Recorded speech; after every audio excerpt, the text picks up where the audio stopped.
የኢትዮጵያ ቴሌቪዥን ነው።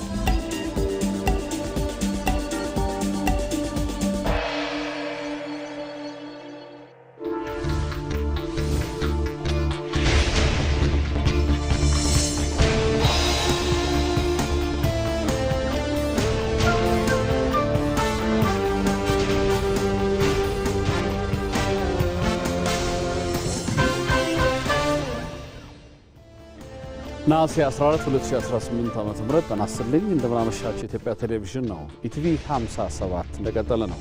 ዋና ዋና ጉዳዮችን ላስታውቃችሁ።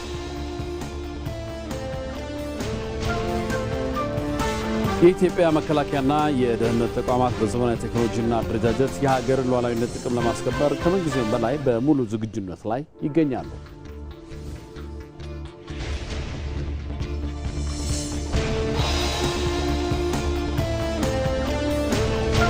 መንግስት ለህዝቡ የገባውን ቃል በቁርጠኝነት እየፈጸመ ነው።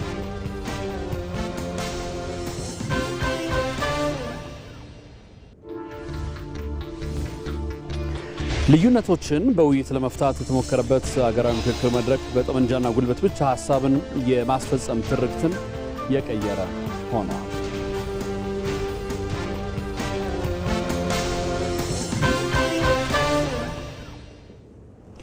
ከዜናዎቹ ጋር አንተነህ ደግፌ ነኝ። አብራችሁን ቆዩ። አንድ መንግስት ለህዝቡ ቃል ሲገባ በነገው ሀገር ላይ ብሩህ ተስፋን ይዘራል። ከባድ ፈተናን በጽናት ተሻግሮ ዛሬ ላይ የድል አክሊልን መቀዳጀት ምን ይመስል ይሆን? የሮዛ መኮንን ትንታኔ ለዚህ ምላሽ አለው። ቃል የክብር ማህተም ነው። የታማኝነት አምድ፣ የመሪነት ልዕልና መለኪያ ነው። አንድ መንግስት ለህዝቡ ቃል ሲገባ በነገው ሀገር ላይ ብሩህ ተስፋን ይዘራል። ቃል አክባሪ መንግስት ደግሞ የተናገረውን ከመፈጸም ወደ ኋላ አይልም። ከባድ ፈተናዎችን በጽናት ተሻግሮ ዛሬ ላይ የድል አክሊልን መቀዳጀት ምን ይመስል ይሆን? መልሱን በኢትዮጵያ የቅርብ ጊዜ ታሪክ ውስጥ አብረን እንፈልገው።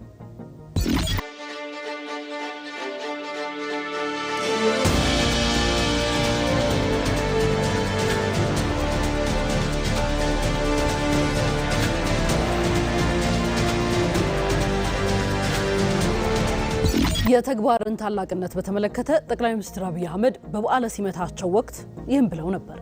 አዲሱ መንግስት የሚያስብ፣ የሚያቅድ፣ የሚከውነውን እንጂ በጎ የሚመኝ ህልመኛ ብቻ ሊሆን አይገባም።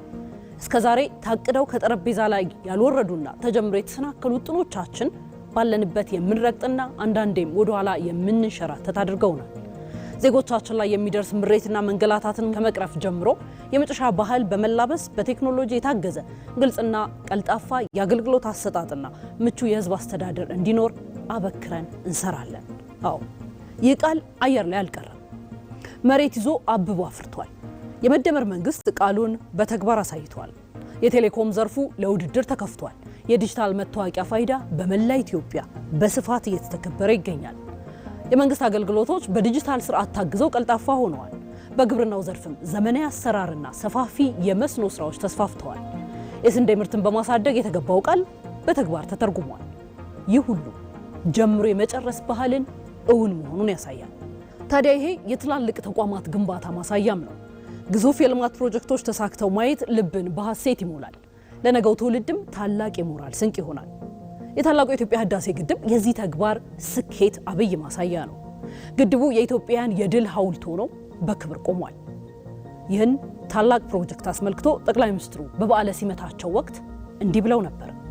አባይ ማለት የመነሳታችን ምሳሌ፣ በራሳችን አቅም የመቆማችን ማሳያ፣ የህብረታችን ገመድ ነው። ሁሉም ኢትዮጵያዊ ከዕለት ጉርሱና ከመንፈቅ ልብሱ ቀንሶ ግድቡን ለማጠናቀቅ ቆርጧል። ግድቡም ይጠናቀቃል። ይህ ታላቅ ቃል በአስቸጋሪ ማዕበል ውስጥ አልፎ እውን ከሆነ እነሆ ዓመት ሊሞላው ነው። ልማቱ በዚሁ አላበቃም። የአረንጓዴ አሻራ ዘመቻ የሀገራችንን ገጽታ እየለወጠው ነው። በየዓመቱ በቢሊዮኖች የሚቆጠሩ ችግኞች ጸድቀዋል። ኢትዮጵያ አረንጓዴ ካባዋን ዳግም ተከናንባለች። የኮሪደር ልማት የከተሞቻችን ውበት በአዲስ መልክ ቀይሮታል። እንደ ጎርጎራ፣ ወንጪ፣ ሀላላ ኬላ፣ ኮይሻን የመሳሰሉ የገበታ ለሀገርና የገበታ ለትውልድ ፕሮጀክቶች ማራኪ የቱሪዝም መዳረሻዎችን ፈጥረዋል። በተጠናቀቀው በጀት ዓመት ከማዕድን ወጪ ንግድ የተገኘው ከ5.7 ቢሊዮን ዶላር በላይ ገቢ በታሪካችን ከማዕድን ዘርፍ ተገኝቶ የማይታወቀው ትልቁ ገቢ ነው። ዛሬ ላይ ማዕድን የኢትዮጵያ ኢኮኖሚ ጠንካራ ምሰሶ መሆንም ችሏል። በምጣኔ ሀብቱ ላይም የላቀ ለውጥ እያመጣ ነው። በየዓመቱ እያደገ ያለው የኢትዮጵያ አየር መንገድ ገቢም ዘንድሮ 9.1 ቢሊዮን ዶላር ደርሷል።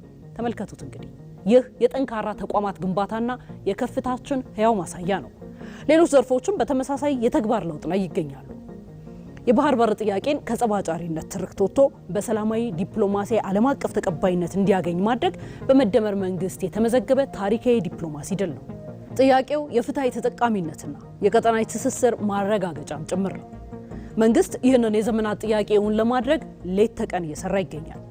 ይህም ኢትዮጵያ ቀጠናዊ ተጽዕኖዋን እንድታሰፋና ታላቅነቷን እንድታረጋግጥ በር ይከፍትላታል።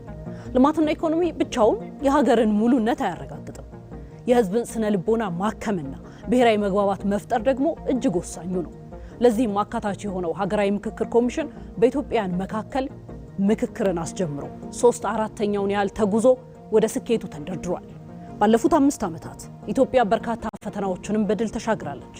የመደመር መንግስት የገባውን ቃል በጽናት ጠብቆ በተግባር አሳይቷል።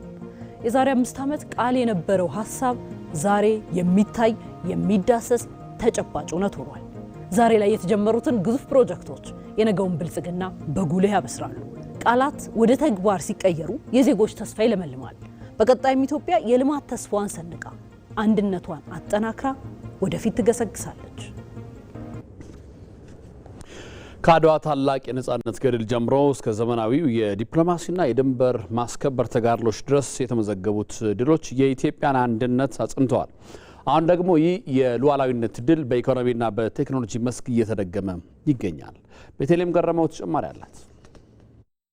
አሁን ባለው የዓለም የኃይል አሰላለፍ የሉዓላዊነት ትርጉም ድንበርን መሰረት ካደረገው እሳቤ የተሻገረ ሆኗል። ዛሬ ራሱን በኢኮኖሚ ያልቻለ ሀገር በዲፕሎማሲ መድረክ ሞገስ የለውም። በጸጥታ ጉዳይ ሰሚ ጆሮ አያገኝም። ሌሎች በመከሩበት ውሳኔ ሎሌ ከመሆን የተሻገረ ሚናም አይኖረውም። ኢትዮጵያ ስሬቷ ምድረ ቀደምት ቢያስብላትም ይህን ተለዋዋጭ ገቢር ነበብ የዓለም ቀመር ለመረዳት ግን ዘመናት ፈጅቶባታል። ባለፉት 8 የለውጥ ዓመታት ከጥልቁ እንቅልፍ ነቅታ ከተከታይነት ወደ ተስተካካይነት የጀመረችው ጉዞ በመደመር እሳቤ ተሟሽቶ ቁጭትን ለማካካስ ዝላይ ይሉትን መርህ ተግብራ ሁለንተናዊ የሉዓላዊነት ጋሻዋን እየሰራች ነው። በእነዚህ በጣት በሚቆጠሩ የለውጥ ዓመታት ታዲያ የተሰሩት የሁለንተናዊ ሉዓላዊነት ማረጋገጫ ስራዎች የዚህ ምስክር ናቸው። አሁን በኢትዮጵያ ምድር ተመጽዋችነት ተወግዶ ትርፍ በማምረት የምግብ ሉዓላዊነትን ማረጋገጥ የሚያስችሉ መሰረቶች ተጥለዋል። ትላንት በመዝገበ ቃላት የድህነት ተምሳሌ ተደርጋ የሰፈረችው ሀገር ዛሬ ዓለም የሚመሰክርለት የእድገትና የለውጥ አርያ ሆና ቀርባለች። በእርግጥም ኢትዮጵያ የሉዓላዊነት ትርጉም ከድንበር ጥበቃ አልፎ በምግብ ራስን የመቻል ከጥገኝነትና ከተረጂነት ስነ ልቦና የመላቀቅ እንዲሁም ፈተናዎችን ተቋቁሞ የማለፍ ጠንካራ አይበገሬ አቅም የመገንባት ጉዳይ መሆኑን በተግባር አሳይታለች። ነባሩ የእርዳታ ኦርደር ተቀይሯል።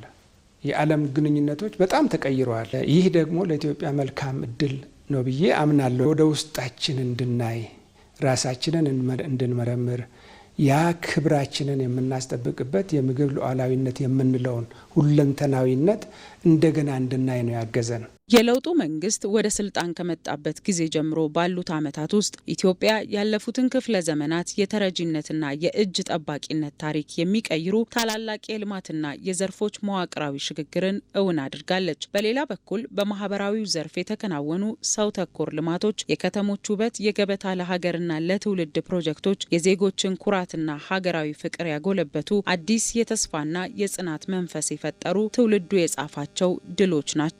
የህዳሴው ግድብ መጠናቀቅና ሌሎች ግዙፍ ፕሮጀክቶች እውን መሆናቸው ከጉባ ብስራቶች ጋር ደምሮ ላየ የኢትዮጵያን የማድረግ አቅም ከመግለጽ የተሻገረ እንድምታ እንዲኖረው ያደርገዋል።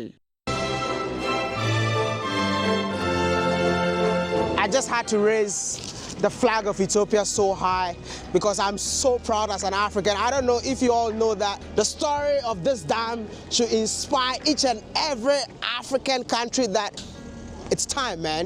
This should be our inspiration, man. የዛሬዋ ኢትዮጵያ አቅሟን የማትጠራጠር ደግሞም አሟጣ የምትጠቀም ለዚህም የማንንም ይሁንታ የማትጠብቅ ሀገር ነች። ይህ አቅም በዲፕሎማሲው መድረክም ሀገራችን የራሷን እድል በራሷ የመወሰን ጂኦፖለቲካዊ ተጽዕኖ ፈጣሪነቷን እንድታስመሰክርና ተሰሚነት እንዲኖራት አድርጓታል።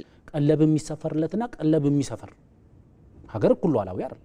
ፋንክሽናል ሶቨርኒቲ ማለት የራስን ምግብ ዋስትና አረጋግጥ፣ ምግብ ዋስትና ብቻ ሳይሆን የምግብ ሉዓላዊነትን አረጋግጥ፣ የፖሊሲ ነፃነትን አረጋግጥ፣ የተቋማት ነፃነትን አረጋግጥ፣ የሀገርን የመከላከል አቅምህን አረጋግጥ፣ ብሔራዊ ጥቅምህን የማስጠበቅ አቅምህን አረጋግጥ፣ ደን ሉዓላዊ ነኝ ማለት ይችላል። በወታደራዊና በደህንነት ዘርፍም ቢሆን የኢፌዴሪ የመከላከያ ሰራዊት የዘመናዊ ቴክኖሎጂ ባለቤት የሰለጠነና የተደራጀ የሰው ኃይል ያለው እንዲሁም አይደፈሬ ጠንካራ ተቋም ሆኖ ተገንብቷል። በወታደራዊ ዝግጁነትና ዘመናዊነት ድንበር ከመጠበቅ ባለፈ የሀገርን የውስጥ ሰላም የመጠበቅና ማንኛውንም የውጭ ትንኮሳ በብቃት የመመከት አቅሙን አረጋግጧል። ባለፉት ዓመታት ኢትዮጵያ ዘርፈ ብዙ ድሎችን ስታስመዘግብ ታዲያ መንገዱ አልጋ ባልጋ አልነበረም። የሀገርን እድገትና ሉዓላዊነት የማይሹ የውስጥና የውጭ የጥፋት ቡድኖች በበርካታ ሴራዎችና ፈተናዎች ጉዞዋን ሊያኮላሹ በብርቱ ጥረዋል። ኢትዮጵያ ታላቅ ናት፣ ትልቅ ነበረች፣ ትልቅ ትሆናለች ስንል ብዙ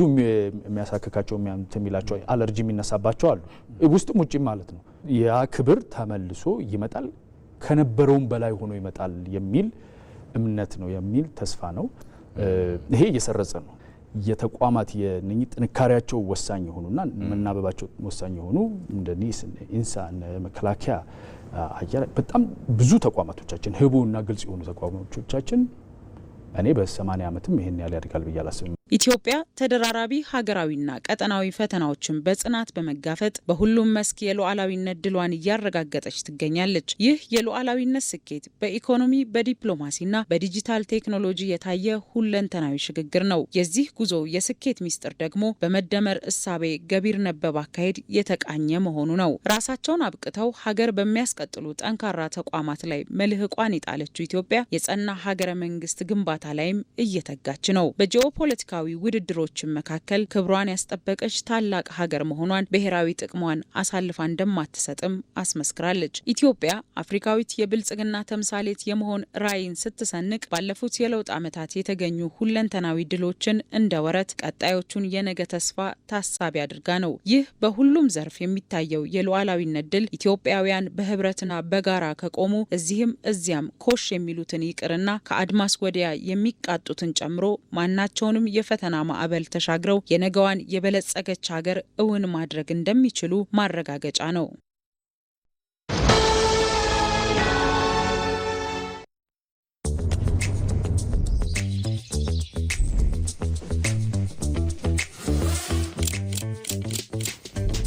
በረራዬን ከኢኮኖሚ ክላስ ወደ ቢዝነስ ክላስ ከፍ ማድረግ ያስቻለኝ ሲቪኢ ቪዛ ሼባ ማይልስ ካርድ መጠቀም ነው።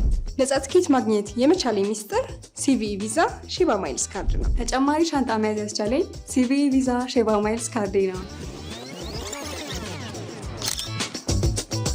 በውጭ ሀገራት ቆይታው በሲቪኢ ቪዛ ሼባ ማይልስ ዓለም አቀፍ የቅድመ ክፍያ ካርድ የሚፈጽሙት ክፍያ ተጨማሪ ማይሎችን የሚያስገኝሎት ሲሆን በሰበሰቡት የማይል መጠን ነጻ በረራን ጨምሮ ሌሎች ጥቅሞችን ማግኘት ይችላሉ።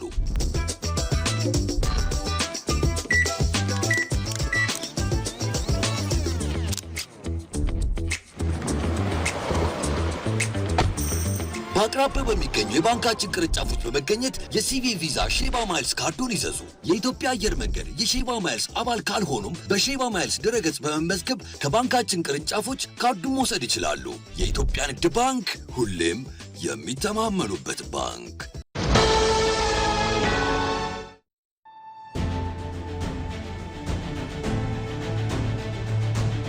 ኢትዮጵያኖች እርስ በርስ መክረን ልዩነታችንን ሰብረን የሚያጠፋፋንን አስወግደን በአድዋ ድል እንዳገኘን ሁሉ በዚህም በምክክሩ ላይ ትልቅ ድልና ትልቅ ማሸነፍ ስላገኘን በእውነት ደስ ይለኛል።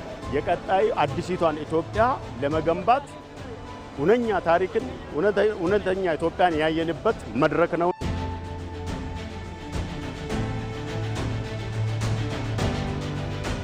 በምክክሩ በአንድ ሀሳብ ተስማምተን ለኢትዮጵያ ትንሳኤ አድርገን የወጣንበት አንድነት ነው ብዬ ነው የምወስደው። ይሄ ምክክር በጣም ታሪካዊ የሆነ ምክክር ነው። ኢትዮጵያን ከፍ የማድረግና የኢትዮጵያን ልዕልና የመመለስ ስራ ውስጥ ይሄ ትልቅ እርሾ ነው ማለት ይቻላል።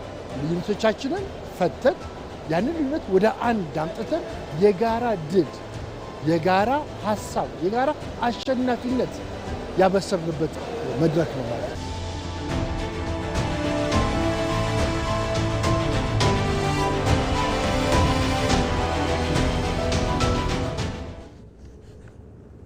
ከኢትዮጵያ ቴሌቪዥን ኢቲቪ 57ን እየተከታተላችሁ ስለሆነ እናመሰግናለን። ልዩነቶችን በውይይት ለማግባባት የተሞከረበት የምክክር መድረክ የራስን ችግር በራስ ለመፍታት የሚያስችል እድል ፈጥሯል። በጠመንጃና ጉልበት ብቻ ሀሳብን የማስፈጸም ትርክት የቀየረ እንደሆነም ተመካካሪዎች ይናገራሉ። ልዩነቶችን ለመፍታትም በርካታ ሀሳቦች ያለ ገደብ የተነሳበት መድረክ እንደሆነም ገልጸዋል። መቅደላዊት ደረጀ ተጨማሪ አላት።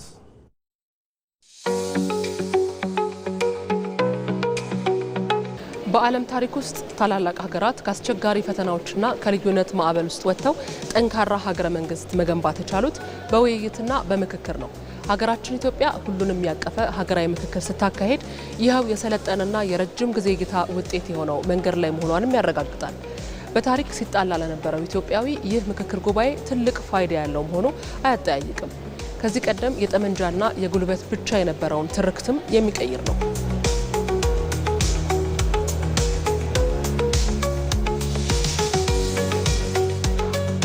እኛ በሌለንበት ዘመን የነበሩ ችግሮችን አንስተን ስንጣላ ነው የከረምነው። ስንገናኝ ግን ችግሮቹ መፍታት ይቻል ነበር፣ መነጋገር ይቻል ነበር። ያን ከዘመናት በፊት በጠመንጃ በኃይል በጉልበት የኔ ብሔረሰብ በመባባል ለዘመናት ስነታረኩ የቆዩትን ቁርሾ ሁሉ አሁን ኢትዮጵያ ሁሉ ነገር ይብቃ ብላ ወደ ምክክር የመጣችበት ጊዜ ቢሆን ይሄ ታሪካዊ ጊዜ ነው። ሀሳቦች የተለያዩ ነበሩና ወደ አንድነት አምጥቶናል። ምክክሩ ወደ አንድ ሀሳብ አምጥቶናል። ሁላችንም ይዘን የመጣነው ሀሳብ ካየነው፣ ከሰማነው፣ ከምናውቀው ብቻ ነበርና አሁን እዚህ ውስጥ ከሁሉም አካባቢ በመምጣቱ ልዩነቱን ለማጥበብ በጣም ትልቅ እድል ሰጥቷል። በአፈሙዝ ከመሄድ ይልቅ ቁጭ ብሎ ተነጋግሮ ያለውን ችግር ተመካክሮ ችግርን ከመፍታት አንጻር ብዙ ጥቅም አለው ይሄ ምክክር ማለት ነው። ከዚህ ቀደም የነበረውን ነጠላ ትርክት ወደ ወል ትርክት የሚቀይርና አጠቃላይ ለሀገራዊ ወንድማማችነት እህትማማችነትና ለሀገር ሰላም ትልቅ መሰረት ይጥላል የሚል እምነት አለን። ልዩነቶችን በውይይት ለማግባባት የተሞከረበት ይህ የምክክር መድረክ የራስን ችግር በራስ ለመፍታት የሚያስችል እድልንም የሰጠ ነው። ከዚህ በፊት የውጭ ሀገሮች ጣልቃ ገብነቶች እንደነበሩ የሚታወቅ ነው እና የትኛውንም ጉዳይ ኢትዮጵያውያን በራሳቸው እየተነጋገሩ በራሳቸው መፍትሄ እየፈለጉ ያሉበት ሁኔታ ይሄ ለዓለም ትልቅ ተሞክሮ ለአፍሪካም ራሱ ትልቅ ተሞክሮ ነው ተብሎ የሚወሰድ ነው ብዬ ነው የማስበው። መመካከራችን በጣም ትልቅ እድል ሰጥቶናል። የራሳችንን ችግር ራሳችንን ለመፍታት ማለት ነው። በፖለቲካ ልዩነት፣ በሃይማኖት ልዩነት፣ ምንም ልዩነት ሳይኖር ሁሉም ቁጭ ብለው ሁሉም የሚደማመጥበት፣ ሁሉም የሚናገርበት፣ ሁሉም የራሱን ሀሳብ የራሱን ለኢትዮጵያ ይበጃል የሚለውን የሚወስንበት የሚነጋገርበት እድል የፈጠረበት ነው ይሄ ምክክር። ኢትዮጵያ ችግሯን ተነጋግራ መፍታት አትችልም፣ ይሄንን የምንጀምረውን ነገር ራሱ አይችሉም በማለት መንፈስ ነበረ። ነገር ግን እኛ እንደ ኢትዮጵያውያን ችግራችንን ቁጭ ብለን ተነጋግረን መፍታት እንደምንችል ያሳየንበት መድረክ መሆኑን ነው የማስበው። ምክክሩ ከ10 ስብስብ ጀምሮ እስከ 500 እስኪደርስ ድረስ በተመካካሪዎች ዘንድ የበለጠ መግባባት አድጓል። የነበሩ ልዩነቶች፣ የማያግባቡ የነበሩ ጉዳዮች ላይ ሲመክሩ የሚያጣሉ አጀንዳዎች ኢምንት መሆናቸው መረዳታቸውንም ተናግረዋል። ሀገራዊ ምክክሩን ስንጀምር 10 ሆነን ነበረ። የተለያየ ትርክቶች፣ የተለያየ አስተሳሰቦችን ይዘን ነበረ የተገናኘ ነው። ወደ 50 ስንሄድ ደግሞ በጣም እየተቀራረብን እየተግባባን እየተስማማን ነጠላ ትርክቶችን ወደ ጋራ እያመጣን የሄድንበትና ወደ 250 ወደ 500 ስንሄድ ከፍተኛ ለውጥ የታየበት ወደ መስማማትና ወደ መግባባት የቻልንበት ጊዜ ነበረን። ስንጣላ ስንታረቅ እንደ ትርክት ሲወራ የቆዩ ነገሮች ስንገናኝ ግን ብዙ አይደለም አጀንዳዎቻችን። ብዙ የሚያጣሉን ነገር የለም። እንደው ከሚያለያዩን ይልቅ የሚያግባቡን አንድ የሚያደርጉን ብዙ ነገሮች ነው ያለን። ባለመነጋገር ግን ባለመቀመጥ ባለመመካከር ግን በብዙ ልዩነት ኖረናል። ከዚህ በኋላ አልተደመጥኩም፣ አልተሰማው ማንም የኔን ሀሳብ አልሰማም የሚልበት ጊዜ የለም። ስንጀምር ያው ሀሳቡ አለመጣጣምና የተወሰነ ጋፎች አሉ ማለት ይቻላል። ግን መሀል ላይ እየተነጋገረን አንድ ለ10 አንድ ለ50 አንድ ለ250 እና አንድ ለ500 ደረጃ ላይ ስንደርስ ይበልጥ እየተግባባን የመጣንበት መንገድ ስላለ ጥሩ ሁኔታ ነው ብለን እየገምታለሁ። ልዩነቶችን ለመፍታት በርካታ ሀሳቦች ያለ ገደብ የተነሱበት ምክክር እንደነበረም ተመካካሪዎች ገልጸዋል። ሀገርን የማልማት የማሻገር ሀሳቦች ተነስተው በብዙዎቹ ላይ መግባባት ላይ ተደርሷል። ምክክሩ በአንድ ጀንበር መፍትሄ የሚያመጣ ባለመሆኑ ቀጣይ ሂደቶችንም እንጠብቃለን ሲሉ ሀሳባቸውን ሰጥተውናል። ሂደት አለ። ለመጀመሪያ ጊዜ ነው የተገናኘነው። የረዥም ጊዜ ችግሮች ናቸው። ለብዙ ሺህ ዓመታት የቆዩ ችግሮች ናቸው። ይህን ችግሮች በአንድ ጀምር እንጨርሳለን ያልቃል ብዬ እሱን አንጠብቅም። ግን አብዛኛው ጉዳይ ላይ ተግባብተናል። አብዛኛው ጉዳይ ላይ ተስማምተናል። ቀሪው ደግሞ በቀጣይ የተመካከርን የምንሄድበት ነው የሚሆነው። በ8 አጀንዳዎች ላይ ቀላል የማይባሉ ሀሳቦች፣ ምክር ሀሳቦች ተነስቶ በተሻለ ደረጃ በእያንዳንዱ ቡድንና በእያንዳንዱ ቲም መግባባት ላይ ተደርሷል የሚል እምነት አለኝ። ጥቂት ነገሮች ሊኖሩ ይችላሉ። እሱም በሂደት መግባባት ላይ ይደረሳል የሚል እምነት አለኝ። የሀገራዊ ምክክር ሂደቱ ለወደፊቷ ኢትዮጵያ ጠንካራ ማህበራዊ መሰረትና ብሔራዊ መግባባት እያዘጋጀ ነው። ሀገራዊ መግባባትን ለመገንባትና በቁልፍ ሀገራዊ ጉዳዮች ላይ የጋራ እይታ ለመፍጠር ዓላማ ያደረገ መድረክ ጭምር ነው። ከኦሮሚያ ክልል ተጽዕኖ ፈጣሪዎችን ወክለው የመጡት ተሳታፊ ምክክሩ የኢትዮጵያን አንድነት የሚያጸና መሆኑን ነግረውናል። ተጨማሪውን ከራሳቸው አንደበት እንከታተል።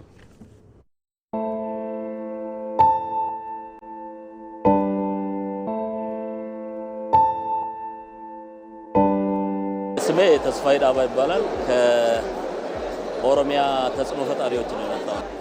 ሀገራዊ ምክክር ለሀገር ሰላም በጣም ጠቃሚ ነው።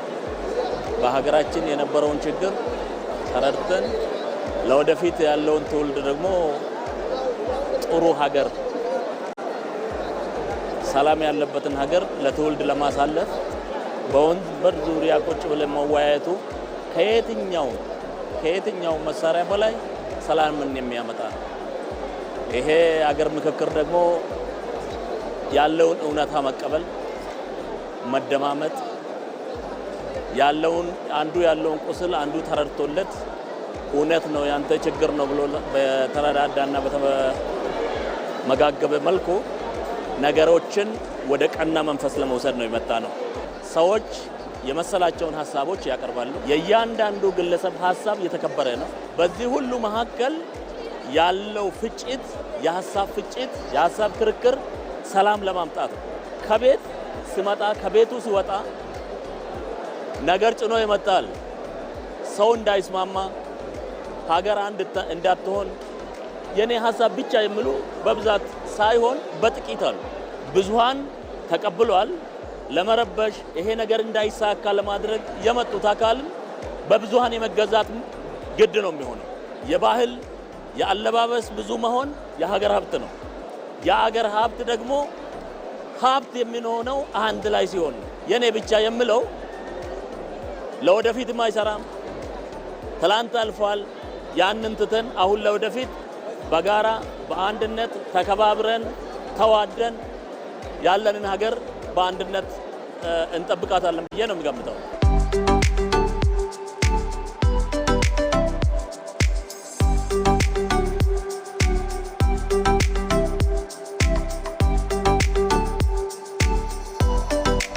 የምክክሩ ሁኔታ በኢትዮጵያ የመጀመሪያ መሆኑ የኢትዮጵያን አንድነት የሚያጠናክር የሚያጎለብት የኢትዮጵያን አንድነት የማይፈልጉትን ሰዎች ደግሞ አጋልጦ ወደ ትክክለኛው መስመር እንዲመለሱ የሚያደርግ መንገድ የሚያሳይ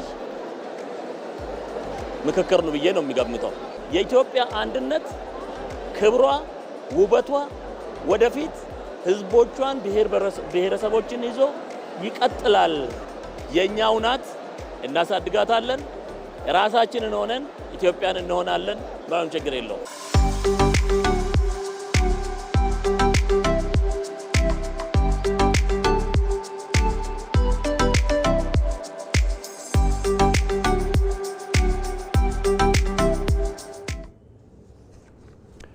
ከባዶ ገጽ የመጀመር ታሪካዊ ስህተትን በማረም ቀጣይነት ያለው ሀገረ መንግስት ለመገንባት የዛሬው ትውልድ በሀገረ ምክክር ታሪክ እየጻፈ ነው። ከምክክሩ የሚወጡ ምክረ ሀሳቦች ለጸና ሀገረ መንግስት ግንባታና ለጋራ መግባባት መሰረት የሚጥሉ ወሳኝ የታሪክ ምዕራፍ ይከፍታሉ።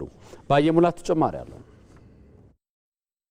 የኢትዮጵያ ሀገረ መንግስት ግንባታ ታሪክ በየዘመኑ እንደነበሩ መንግስታት ጸባይ የተለያየ መልክ ነበረው። የሀገርን ቋሚ መልክ ጠብቆና አድምቆ ከመቀጠል ይልቅ የመጣው ሁሉ የቀደመውን አፍርሶና ሰርዞ ታሪክን ከባዶ ገጽ እንደ አዲስ ለመጻፍ የተሄደበት መንገድ የሀገርን አቅምና የትውልድ ድካም ሲያባክን ኖሯል። ሮም በአንድ ቀን አልተገነባችም እንደሚባለው ሀገርን መገንባት የአንድ ወቅት የቤት ስራ ብቻ ሳይሆን የበርካታ ትውልዶች የዘመናት የስራ ውጤት ነው።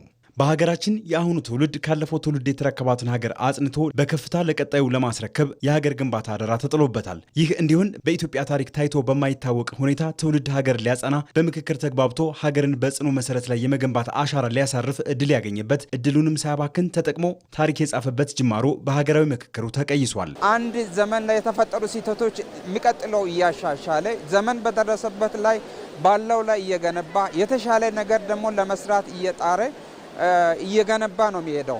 ስለዚህ በአንድ ጊዜ የሚሆኑ ሂደቶች አይደሉም። በእኛ ሀገር ታሪክም ከዚህ በፊት ህዝቦች ሲያነሷቸው የነበሩ ግን በተለያዩ ጊዜ የተመለሱ ነገሮች አሉ። ዛሬ በእኛ ዘመን ላይ ደግሞ የምንመልሳቸው መልሰን ነው የምንሄደው። ነገን ልጆቻችን ደግሞ ተነስቶ የቀሩ ነገሮች ከነሱ ጋር በዚህ ጊዜ ያልታዩ ነገ የሚፈጠሩ ነገሮች አብሮም እየፈቱ ነው የሚሄዱ።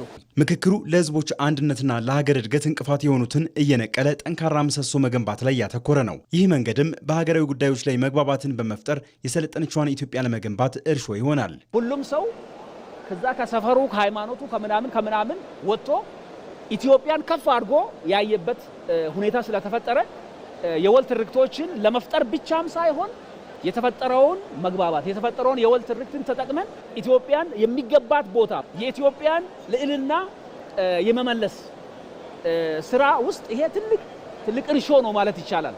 ዛሬ በሀገራዊ ምክክር መድረክ የሚጠነሰሱት የችግሮቻችን መፍቻ ቁልፍ የሆኑ ምክር ሀሳቦችም ትውልድ የሀገር ግንባታን የሚያስቀጥልበት የማዕዘን ድንጋይ እንዲያኖር የሚያነቁ ናቸው። ይሄ አንድ ሂደት ነው። ከዚህ በፊት ያለው ትውልድ እንደዚህ አንድ ላይ ተቀራርቦ አልተነጋገረም። ይሄ እድል ለእኛ ተሰጠ። እኛ ተነጋገርን፣ የምንፈታቸው ነገሮች እንፈታለን።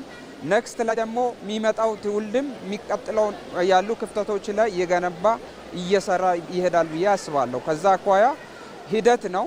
ሂደቱ በዚህ መቀጠል አለበት። አገር የሚገነባው በሀሳብ ነው። በሀሳብ ደግሞ ለመግባባት ምክክር በጣም አስፈላጊ ነው። ምክክር ደግሞ የኢትዮጵያ ትልቁ ቱባ ባህላችን ነው። ስለዚህ ባክ ቱ ዘ ኦሪጂን ወደ ራሳችን እንምጣ፣ ራሳችን እንሁን። የኢትዮጵያ ታላቅነትና ሉዓላዊነት በአንድ ወገን ትከሻ ላይ ብቻ የሚጫን ወይም በምኞት ብቻ የሚገነባ አይደለም። ይልቁንም የእያንዳንዱ ዜጋ ንቁ ተሳትፎና የጋራ የላብ ውጤት ነው። የምንመኛት ለዜጎቿ የምትመች ኢትዮጵያ እውን የምትሆነው ዛሬ እያንዳንዳችን ደማቅ ታሪክ ለመጻፍ ፋታ ሳንወስድ በምንሰራው ስራ ነው። በግለሰብ ደረጃ በቡድን ደረጃ በምናደርገው ነገር ነው አገር የጋራ የሚሆነው እና አንዱ ሲገነባ ሌላው የሚያፈርስ ከሆነ ያው ውጤቱ ዜሮ ድምር ነው የሚሆነው። ይሄ ደግሞ አንድ ነገር በስልጣኔ እንዲሄድ ወደፊት እንዲሄድ እንዲያድግ አያረግም። ይልቅ ችግሮች የተለያዩ ያልተፈቱ ችግሮች ለነገ እንዲተላለፉ ያደርጋል። የልማት ጥያቄዎች ወደኋላ ይቀራሉ። ስለዚህ ዜጎች ትኩረት አድርጎ መስራት ያለባቸው የራሳቸው በጎ የሆነ ዛሬ ላይ የሚያደርጉት ትንሹ በጎ ነገር ተደምሮ ለሀገር ትልቅ አስተዋጽኦ ማድረግ እንደሚችል የራሳቸው አቅም በፈቀደ መጠን በያዙበት ሙያ ላይ ተግቶ መስራት እንዲችሉ ለዛ ሁሉም ሰው የራሱ ድርሻ አለው። በዚሁ መርህ ከሀገራዊ ምክክሩ የሚወጡ የምክር ሀሳብ ውጤቶችን ተግባራዊ ለማድረግና የሀገርን አንድነት እንዲሁም ጥንካሬ የሚያጎሉ ተግባራት ላይ በንቃት መሳተፍ ከእያንዳንዱ ዜጋ የሚጠበቅ ዋነኛ ኃላፊነት ነው።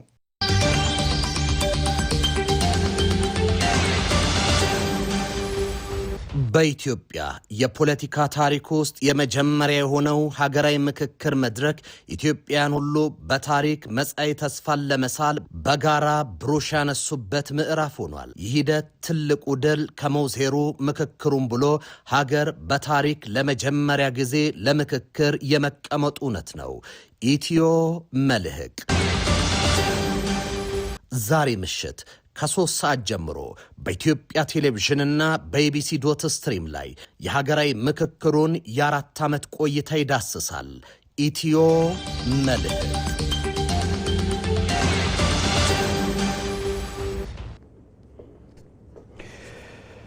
ኢትዮጵያ በጠቅላይ ሚኒስትር አብይ አህመድ መሪነት የመከላከያና የደህንነት ተቋማትን በዘመናዊ ቴክኖሎጂና አደረጃጀት በመገንባት የሀገር ሉዓላዊነትና ጥቅም ለማስከበር ከምንጊዜውም በላይ ሙሉ ዝግጁነት ላይ ትገኛለች። ተቋማቱ ከውስጥና ከውጭ የሚሰነዘሩ የጥፋት ሴራዎችን ቀድሞ በማምከን ሀገሪቱ የጀመረችውን የብልጽግና ጉዞ በጽናት እንድታስቀጥል አስተማማኝ ደጀንም ሆነዋል። አሸናፊ እንዳለ ተጨማሪ አለው። የኢትዮጵያ ህልውና የማይታለፍ ድንበራቸው፣ ክብራቸው የኢትዮጵያ መከበር፣ መዳረሻቸው ኢትዮጵያም በልኳ የምትገለጥበትን መስመር መዘርጋትና የብልጽግና ተምሳሌት የሆነች ሀገርን መገንባት እንደሆነም ወደ ስልጣን ከመጡበት ዕለት አንስቶ ደጋግመው ተናግረውታል። ከዚህ በተቃራኒው ለሚቆም መስዋዕት እስከ መሆን የደረሰ ቁርጠኝነታቸውንም የኢትዮጵያ ህዝብ የማይዘነጋው ቃላቸው ነው። እኔ ከየትኛውም ሀገር ጋር ግጭት አልፈልግም። ከየትኛውም ሀገር ጋር አታካራ አልፈልግም። በሰላም የኢትዮጵያን ብልጽግና የሚረጋገጥበትን መንገድ መስራት ብቻ ነው የምፈልገው። እንድትረዱት የምፈልገው ሌሎች ኃይሎች በኢትዮጵያ ክብርና ጥቅም ከመጣችሁ አንገቴ ይቀላል እንጂ አይደረግም። እሱ በመጠምዘዝ የሚሆን ነገር የለም። ተላላኪ መንግስት ኢትዮጵያ ውስጥ አይፈጠርም። ጠቅላይ ሚኒስትር አብይ አህመድ ይህ ለኢትዮጵያና ለኢትዮጵያውያን የተሰጠ ቃላቸው ብቻ አይደለም፣ በተግባር ተፈትኖ የተረጋገጠ ሀገር የህልውና ፈተና በገጠማት ወቅት የጦር ሜዳ ድረስ በማቅናት የተገለጸ ጀግንነት ጭምር እንጂ።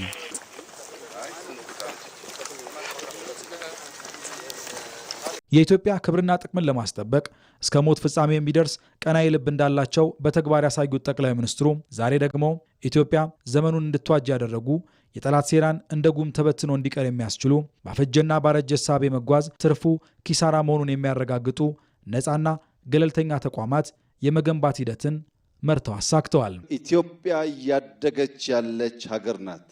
የአፍሪካ ትንሣኤ፣ የአፍሪካ ተመልሶ የማደግ ምልክት የምትሆን ሀገር ናት። ከእንደዚህ ያለው ሀገር ጋር ተስማምቶ ተባብሮ አብሮ ማደግ ብቻ ነው የሚያዋጣው። ከዚያ ውጭ ያለው አማራጭ ጥፋት ስለሚያስከትል አንዳንዴ የምትስቱ ቆማችሁ የቀራችሁ ወደፊት መራመድ የምትቸገሩ ሱ30 JC10 ወይም ከዚያ ያለፉ ቴክኖሎጂዎች ሲጠሩ ይሄ ደግሞ ምንድነው ብላችሁ ግራ የሚገባችሁ አሁንም ሚግ 21 ላይ ያላችሁ ሀገራት ደጋግማችሁ እንድታስቡ የሚያስፈልገው ኢትዮጵያ ትናንትና ላይ የቆመች ሀገር አይደለችም። ኢትዮጵያ ነገን ለመዋጀት አበክራ የምትሰራ ሀገር ናት። የማንንም አትፈልግም። የራሷን በየዋህነት በተላላ በአጭር ጊዜ ድል አሳልፋ አትሰጥም። የተሰጠ ካለም ማወራረዷን አትተውም። በኢኮኖሚ በግብርናና በተለያዩ ዘርፎች እየተሰሩ ያሉ ስራዎች ይህንን ጠንካራ የጸጥታ ኃይል ደጀን በመሆን እውን የሆኑ ናቸው። ኢትዮጵያ ጉዞዋ መልከ ብዙ እንቅፋት ጠልፎ የማይጥላት የጠላቶች ሴራና የደካሞች መፍጨርጨር ወደ ኋላ የማይጎትታት ሆናለች። የብሔራዊ ኩራት ቀንዲል የሆነውን የህዳሴ ግድብ ባልበገር ባይነትና በዲፕሎማሲ ድል በመታገዝ ማሳካት መቻሉ የዚህ መገለጫ ሆኖ እናገኘዋለን። ዛሬ በሰማይ በባህርና በየትኛውም ሁኔታ የሀገርን ነፃነትና አንድነት ለመቀናቀን የደፈረ ጠላትን አሳፍራ ትመልሳለች። ለዚህም ከምን ጊዜውም በላይ ዝግጁ ነች። እንደ ዳዊት ያለ ጀግና ተዋጊ ባለበት ዘመን እንደ ጎልያድ ያለ ፎካሪ የለም ማለት አይደለም። የእናንተ ጀግንነት የሚፎክሩ የሉም ማለት ሳይሆን በአንዲት ጠጠር ታራግፋቸዋላችሁ ማለት ነው። ለጠላቶቻችን ያለኝ መልእክት ኢትዮጵያን አትንኩ፣ ኢትዮጵያን አትሞክሩ። ጥቁር አንበሳ ማሸነፍ እንጂ መሸነፍ አያውቅም። ጥቁር አንበሳ አይጀምርም፣ ከጀመረ ከመጨረስ አይገታም፣ አይቆምም። ሰላምን ማጽናት እንፈልጋለን። ደፍሮ የሚሞክረን ካለ ግን ግብዓተ መሬቱን እናፋጥናለን። እነዚህ ከዘመን ጋር በመራመድ በልዩና ጠንካራ ሪፎርም ተግባራዊ የተደረጉ የጸጥታና ደህንነት ስራዎች በብቁ ቁመና ላይ ለመገኘታቸው ሌላኛው ማረጋገጫ ደግሞ ኢትዮጵያ ያለመችውንና ያቀደችውን ከማሳካት ወደ ኋላ አለማለቷ ነው። የተወረወሩ የጠላት ጦሮች፣ የባዳና የባንዳ ስልቶችና የተቀናጁ የጥፋት መረቦች ለኢትዮጵያ ስጋት ሳይሆኑ አቅሟን ሳይፈትኑ ከሽፈዋል። የሀገር መከላከያ ሰራዊት፣ ብሔራዊ መረጃና ደህንነት አገልግሎት፣ የኢንፎርሜሽን መረብ ደህንነት አስተዳደር እንዲሁም ፌዴራል ፖሊስ የሳይበርና የመረጃ ደህንነትን በማስጠበቅ ኢትዮጵያን ከየትኛውም ጥቃት የሚታደግ ሙሉ ዝግጁነት ያለው ብሔራዊ ምሰሶ ሆነው ተገንብተዋል። በሰው ኃይል፣ በዘመናዊ ቴክኖሎጂና በአደረጃጀት የላቁት እነዚህ ተቋማት ኢትዮጵያ ሀገራዊ ሉዓላዊነቷንና አይደፈሬነቷን አስጠብቃ ጠንካራ ሀገር መገንባት ስለመቻሏ ማረጋገጫ ናቸው። እነዚህ ተቋማት ለዓመታት ከነበሩበት ከተከፋፈለ አስተሳሰብ ወጥተው በተደመረ አቅም ሀገራዊ ደህንነትን ማረጋገጥ የሚያስችል የላቀ ብቃት ፈጥረዋል። ኢትዮጵያ ከራሱ አልፎ የቀጠናው የሰላም አስከባሪ ደጀን እንድትሆን ያስቻለውም አሁን ላይ የተፈጠረው የማድረግ አቅም ልህቀት ነው። ይህን የተገነዘቡ ሀያል ነን የሚሉ ሀገራት በአፍሪካ ጉዳይም ሆነ በምስራቅ አፍሪካ ኮሽ የሚል የሽብር ስጋትና የጸጥታ መደፍረስ ካለ የኢትዮጵያን አጋርነት የስምሪታቸው አስኳል እንዲሆን ይሻሉ። በአሁኑ ወቅት ቀጠናችን ከፍተኛ አለመረጋጋት ውስጥ ይገኛል። በተለይም እንደ አልሸባብና አይኤስአይኤስ ያሉ አሸባሪ ቡድኖች ቀይ ባህርን እንደ መነሻ በመጠቀም የቀጠናውን ሰላም ለማወክ እየሰሩ ነው። ይህንን የጋራ ስጋት ለመከላከልና ዘላቂ መፍትሄ ለማምጣት በጋራ መስራት የግድ ይላል። ኢትዮጵያ መጪውን ጊዜ ታሳቢ ያደረገ የራሷን የቴክኖሎጂ አቅም እየገነባች ትገኛለች። በአቪዬሽን ዘርፉም እየተከናወነ ያለው ኢንቨስትመንት አውሮፕላን መግዛትና ማብረር ላይ ብቻ የተገደበ አይደለም። ይልቁንም የጥገና አቅምን ማሳደግ፣ የቴክኖሎጂ ሽግግርን ማፋጠንና የትምህርት ጥራትን ማረጋገጥ ላይ ያተኮረ ነው። ይህ ጥረት ለቀጣዩ ትውልድ አዲስ ተስፋን የሚሰጥ ነው። እኛም በዚህ ታሪካዊ ሂደት ውስጥ የራሳችንን አዎንታዊ ሚና ለመወጣት ዝግጁ ሆነን እዚህ ተገኝተናል። የጠላት የበዛ ጩኸትና ድንፋታ ኢትዮጵያን ከእድገትና ብልጽግና ጉዟ ላፍታም ያህል አላስተጓጎላትም። ልማቱ አልተቋረጠም። የየዕለት ሴራና ጥረት በደቂቃዎች ውስጥ ይከሽፋል። ጩኸትና መፍጨርጨሩም ከንቱ ድካም ብቻ ሆኖ ቀርቷል። እንደ ተላላኪዎች ፍላጎት ቢሆን ግን ኢትዮጵያ የዛሬ ቁመናዋ ላይ ባልተገኘች ነበር። ጀግናው አርበኛና የአገር ፍቅር እሴት ባለቤት የሆነው የመከላከያ ሰራዊት እየወሰደ በመጣው አገርን የማዳን ተልዕኮ ጠላት ባይመክት ኖሮ፣ ሰራዊቱ የኢትዮጵያ ሰራዊት ባይሆንና ልፍስፍስ ኃይል ቢሆን ኖሮ ባዕዳንና ባንዳዎች ለኢትዮጵያ የደገሱላት ጥፋት የአገርን ሕልውና የሚያጠፋ አደገኛ ድግስ ነበር። የሰፈር ሽፍታዎች ከአዝማቾቻቸው የሚጣልላቸውን ፍርፋሪ ይዘው ኢትዮጵያም በጊዜ የለኝም የጀመረችውን የእድገት ግስጋሴ ለማደናቀፍ ይቅርና ትላንት በጋድ ዘመናዊ ጦር አሰልፈው ለማንበርከክ ለመጡ የውጭ ኃይሎች ሙከራም አልተበገረችም። ከሞትና ከሽንፈት በፊት ማሰብና ማገናዘብ ይገባልና ለታሪካዊ ጠላቶችም ሆነ ለግል ጥቅማቸው የዳቦ ስም ለሚሰጡ ተላላኪዎች ኢትዮጵያ ከቅጀታችሁ ውጡ፣ የትኛውም አይነት የተቀናጀ የጥፋት ኃይል የብልጽግና ጉዟችንን አይገታውም ከሚል የጀግና ምክር ወደ ኋላ ብላ አታውቅም።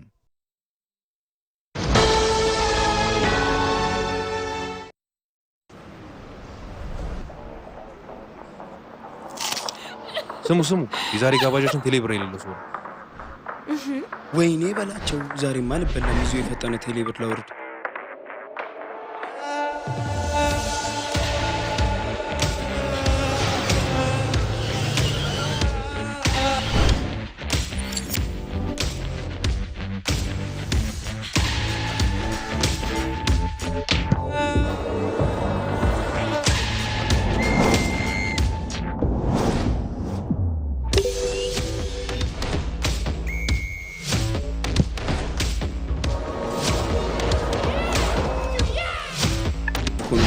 ቴሌብርም አለኝ። ቴሌብር ስንጀምር እንዲህ ነን። ቴሌብር ከፕሌይ ስቶር ወይም ከአፕ ስቶር የፈጠነ አውርደን የቴሌብር አገልግሎት ስናስጀምር እንዲሁም የፈጠነ ክፍያችንን ስንፈጽም እንዲህ ነን። ቴሌብር።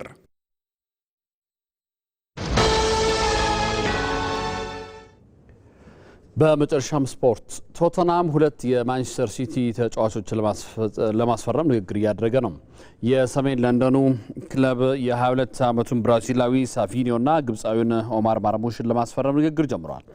በተጠናቀቀ የውድድር ዘመን ከ8 ያልዘለለ የሊግ ጨዋታ ለክለባቸው ያከናወኑት ሁለቱ ተጫዋቾች በአዲሱ አሰልጣኝ ኤንዞ ማሬስካ እንደማይፈለጉ በቅድመ ውድድር ጨዋታዎች ወቅት ታይቷል።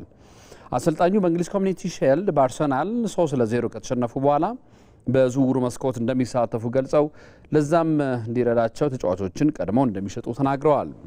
እንደ ማቲያስ ፈርናንዴዝ እና ሳንድሮ ቶነሊ ያሉ ተጫዋቾችን ያስፈረሙት አሰልጣኝ ሮቤርቶ ዲዘርቢ አምና በሊጉ በ38 ጨዋታ 48 ግቦችን ብቻ ያስቆጠረውን የፊት መስመራቸውን በተሻለ መገንባት ይፈልጋሉ ተብሏል። የፊታችን ቅዳሜ ከሜዳ ውጭ ብሬንትፎርድን የሚገጥመው ቶተንሃም አስቀድሞ ዝውውር ለመጨረስ ጥረት ያደርጋል።